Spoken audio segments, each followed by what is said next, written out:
국가직 면접 준비는 정말 치열했던 것 같습니다. 해도 부족하고 말도 유창하게 잘 안 나오고요.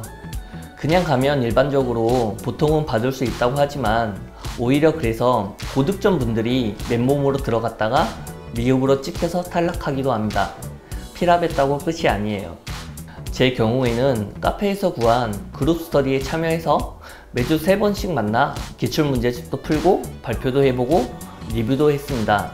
지한 강사님 특강뿐만 아니라 유튜브에서 면접 관련 동영상들도 많이 봤었고 경찰 2차 면접 자료부터 저희 직무에서 수행하는 정책, 홍보 등을 조사해서 공부했습니다. 특히 면접자의 공직관이나 윤리관이 어긋날 경우에는 미흡이 나와서 필기 성적에 상관없이 탈락할 수 있기 때문에 그 부분을 중점적으로 신경 썼습니다. 면접을 하면서 받은 가장 인상적인 포인트는 압박 면접이라는 겁니다. 상충되는 상황을 제시하고 A나 B의 입장에서 상황 대처법을 물어보는데 부족한 부분을 보완해서 A 플러스 B를 하겠다, 이런 대답을 받아들이시지 않아요. 그래서 A라는 거냐 B라는 거냐 선택하라고 나오시죠. 압박이 장난이 아닙니다. 그렇다고 처음부터 바로 A나 B를 골라야 되는 것도 아니고요. 압박 면접의 일환으로 추가 질문이 나올 걸 알고 있을지라도 보완할 수 있는 부분을 먼저 언급하고 그 후에 선택을 하는 방향으로 대답을 했습니다. 그 연결 부분에서 적극성, 창의성, 다양성, 전문성 제고를 어필하여 공직 가치를 보여주어야 하고요.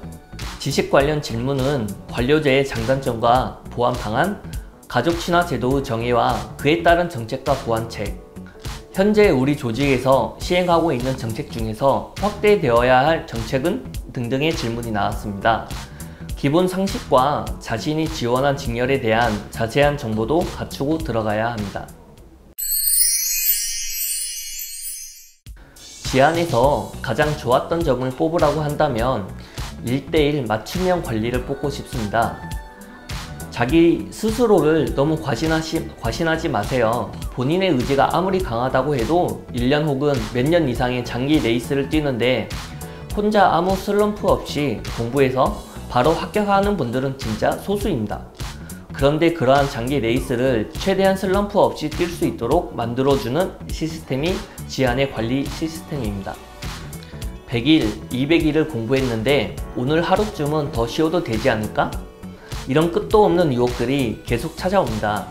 하지만 매일같이 출첵하고 백지 복습지를 내고 중간중간 테스트를 거치며 피드백을 받고 다시 공부 계획을 수정해서 달리다 보면 어느샌가 시험 날짜가 다가와 있어요. 그럼 그 사이에 어느새 합격권 성적을 내고 있는 자기 자신을 보게 됩니다. 제가 사실 남들보다 늦은 나이에 공무원 시험을 합격했습니다. 하지만 합격한 사람들 중에서 내가 조금 늦었을지언정 나를 둘러싸고 있는 사회에서 나는 성공한 사람으로 평가받는 것 같아요. 그만큼 요즘 공무원의 위상이 높은 것 같습니다. 몇십 년 장기 레이스를 뛰는데 몇 년 늦은 게 큰 흠이 되지 않습니다. 대학교 입학 때 재수 3수가 지금은 아무것도 아닌 것처럼요. 설령 올해 실패했을지언정 그리고 내년에 탈락의 고배를 마실지언정 포기하시지 않았으면 좋겠습니다. 합격하고 나면 많은 것들이 달라질 겁니다. 당장 은행에 계좌를 개설하러 가도 다르더라고요. 나 자신보다는 더욱 기뻐하시는 우리 부모님과 형에게 합격의 영광을 돌립니다.